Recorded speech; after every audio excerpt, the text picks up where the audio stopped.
Welcome to the Real News Network. I'm Jessel Noor in Baltimore. Today we're joined by Larry Wilkerson. He's the former Chief of Staff to U.S. Secretary of State Colin Powell, currently an adjunct professor of government at the College of William & Mary, and of course a regular contributor to the Real News. Thanks so much for joining us again, Larry. Thanks for having me, Jessel. So Larry, you have a talk coming up, and the topic is what might happen to the U.S. and the world now that King Trump is in charge. And in fact, it's going to be a major address in just a few days. Talk about what's on your mind and give us a preview of what that address is going to be. Iowa State University asked me to come up this week and speak on global security. And when I was working on the remarks this weekend, I realized that I couldn't possibly talk about that subject without first and foremost referring to the current occupant of the White House and what he might mean for global security. So I coined the phrase HMS Trump, His Majesty's ship Trump, primarily because this is the closest we've come to monarchical rule since 1787. Mr. Trump is closer to George III than he is to, say, George Bush II or even Andrew Jackson I, the so-called first populist president. So I began to look at it, and I had to look at it through the lens of the most important strategic portfolio the U.S. has, and that's the U.S.-China relationship. And when I did that, I found a very disturbing picture. Mr. Trump has gone from saying things like Taiwan and so forth should have a different relationship. The one China policy should be reviewed, and actually setting up phone calls and visits that were, if not unprecedented, certainly gave the wrong sign to Beijing about our U.S.-China policy. And now to almost an abject back down in the face of that kind of in-your-face policy by saying essentially didn't mean any of that. We're advocates of the one China policy, et cetera, et cetera. If I'm reading the media right about the different moves he's made, those are not very smart moves. The first was not a smart move, but then compounding the, shall we say, stupidity of that move by backing out completely without gaining any negotiating ground from having the first position is just as stupid. And I'm very worried about what that indicates, essentially about the most inexperienced administration since World War II. I think it means that we've got some real problems.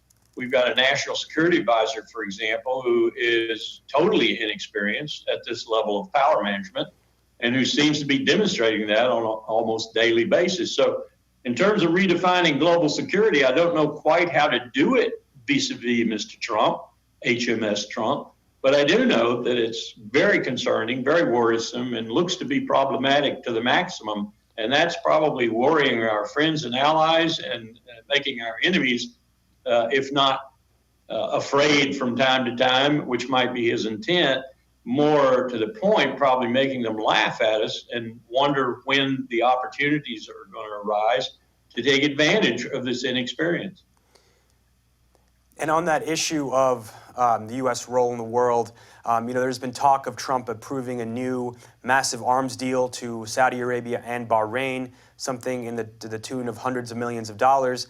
And there's been a lot made of the botched raid in Yemen against al-Qaeda there, along with Trump's Muslim ban, which was rebuked by the courts just last week. And Stephen Miller, one of his top advisors, says, Trump's national security actions will not be questioned by the courts. What is your response to that?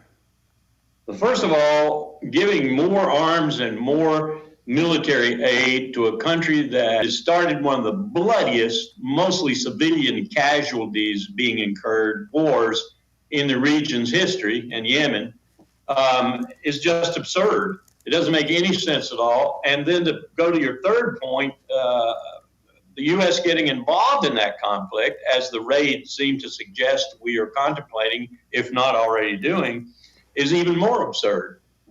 This is a conflict that taught Egypt, for example, when it intervened some years ago, the same thing Vietnam, I hope, taught the United States. In fact, Egypt's incursion into Yemen is referred to within the Egyptian military as Egypt's Vietnam. This is not a place we should be getting buried. was not a place we should be taking military action at all, even pinpoint strikes on the ground against al-Qaeda. And as far as the Muslim ban goes in the Article 3 courts, Mr. Trump's administration is going to learn something. This is the most monarchical administration since George III, and they're going to learn something. This isn't George III's colony. This is our republic, and the courts are essential to the well-functioning of that republic. And the courts can certainly stand up to the President of the United States, often have indeed, and tell him that he can't do this or he can't do that. And any objection to that, vouchsafed by a stooge of the president or by the president himself, borders on tyranny. And I think the American people will have something to say about that. And so I wanted to lastly end on a question about the resistance to Trump, because we know, since Trump's first day of office, millions of people took to the streets. The Democrats have not had much success blocking much of his policies so far. It seems like the real resistance is in the streets. Thousands of people have taken to the streets against the Muslim ban and other policies him and the Republicans have put forth. How would you evaluate the role that the Democrats have played in trying to be a spoiler to Trump?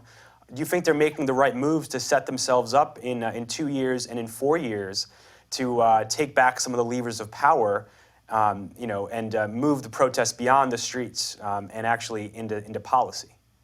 I certainly hope the Democrats will get their act together. They've got something like 30 plus, maybe 33 Senate seats, for example, that are vulnerable in 2018. The Republicans only have 7 or 8.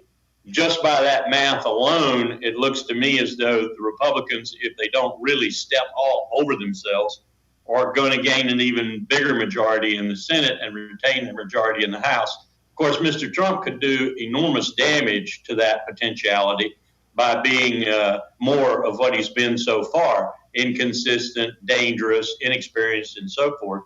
And the American people could awaken to that and vote a lot of those Republicans out. But right now, your insinuation is that the Republican Party has unanimity in the legislature. That nothing could be further from the truth. The Republican Party is at least 5 parties. It's the Tea Party, it's the evangelicals in the Tea Party, it's the Lindsey Graham, John McCain section, it's the Susan Collins, Jeff Flake section, it's the Mitch McConnell section. The Republican Party is going to find over the next 6 months that it's going to fall all apart as it tries to support, quote unquote, Mr. Trump. One case in point is the elimination of Obamacare, the Affordable Health Care Act. In the recent hearing, Senator Kaine from Virginia, for example, asked the 4 witnesses, 2 of which were very much for abolishing the Affordable Care Act. The other 2 were somewhere in between. And he simply asked them a question: would it be catastrophic for millions of Americans if it were abolished overnight? Yes, they said, after some consternation. Would it be the case that the Republicans have a plan to immediately put in its place? No.